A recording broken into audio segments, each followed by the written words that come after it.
Bekas Perdana Menteri Datuk Seri Najib Tun Razak mempertaruhkan rakyat serta mengabaikan nasihat baik daripada agensi kerajaannya sendiri dalam mendesak pelaksanaan projek laluan rel Pantai Timur ECRL yang lama pada kos amat tinggi iaitu RM65.5 bilion.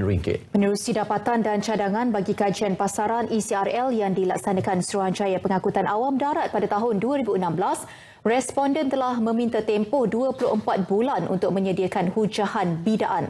Namun kerajaan BN ketika itu memilih untuk memberikan projek itu dalam masa hanya 2 bulan. Kemudiannya pada Ogos 2016 menerusi pemberian terus. Dan setelah banyak kekeliruan mengenai pelaksanaannya sebelum ini, apakah rasional di sebalik projek ECRL diteruskan?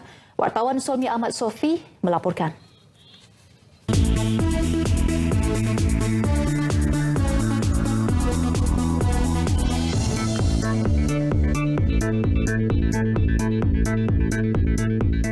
Penalti tinggi perlu dibayar kepada China jika projek ECRL tidak diteruskan. Itu yang terpaksa ditanggung kerajaan ekoran tindakan kepimpinan terdahulu membuat keputusan yang meragukan. Sewaktu Perdana Menteri Tun Dr. Mahathir Mohamad mengumumkan rundingan semula projek mega itu, pembangkang mempersoalkan pemilihan individu yang mewakili kerajaan bagi tujuan itu. Namun, Tun Dr. Mahathir menegaskan kerajaan perlu memilih wakil yang boleh diterima negara dan yang ada sekatan dalam pemilihan calon yang sesuai untuk memikul jawatan tersebut. Penjelasan lanjut, ikuti temu bual eksklusif saya bersama pengurusi penasihat kerajaan Tun Daim Zainuddin. Pendapat peribadi Tun sendiri kan, dan daripada finding sendiri, Tun ada kata yang sebelum ni bekas Perdana Menteri Datuk Seri Najib tidak mempedulikan nasihat pihak agensi kerajaan tentang ECRL ni.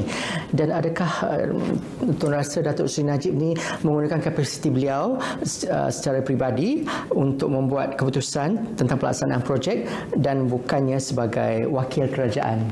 Bukan. Saya cuma tujukan soalan kepada dia soal balik, saya tuju soal. Saya kata saya nak tahulah. Sama ada perkara ni dibawa ke kabinet atau tidak. Nombor satu. Nombor dua, sama EPU yang selalunya buat kajian gitu gini, saya bersokong tidak. Jadi yang penting saya nak dengar jawapan lah. Dokumen-dokumen sekarang ada kepada pihak kerajaan Pakatan Harapan.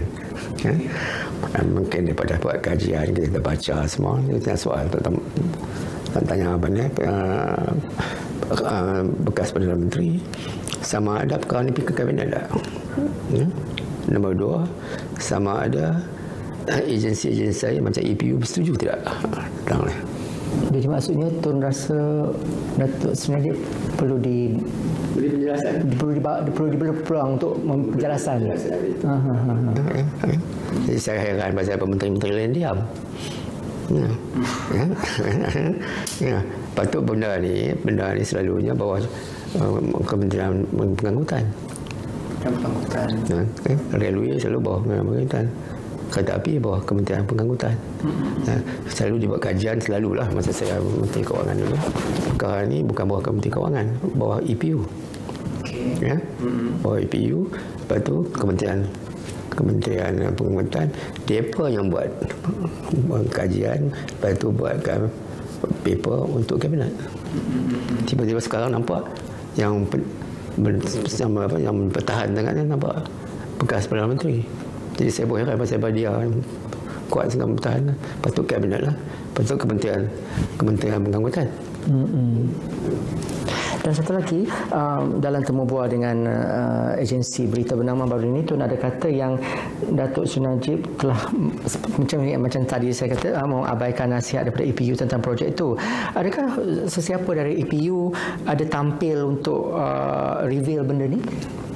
Kita di perkara ni dalam CP, kita CP selain daripada ECRL, kita juga panggil tabung haji, Felda, LT, banyak izin negara semua, supaya tujuan kita nak dengar apa yang sebenarnya berlaku, supaya kerajaan Pakatan Harapan bila ambil alih, waktu tu belum jadi ada kerjaan lagi, faham Bila dia ambil alih, dia tahu ini dia masalah yang akan dia hadapi. Ya. Jadi satu daripada ini, inilah ECRL.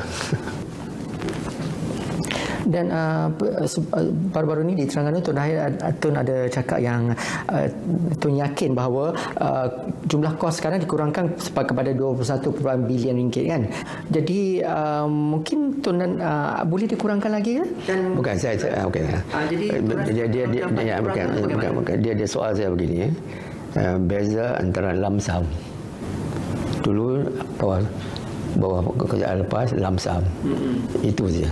Ini harga 60, 67, 65 itu saya tak tahu sama ada tunnel berapa kita tak tahu.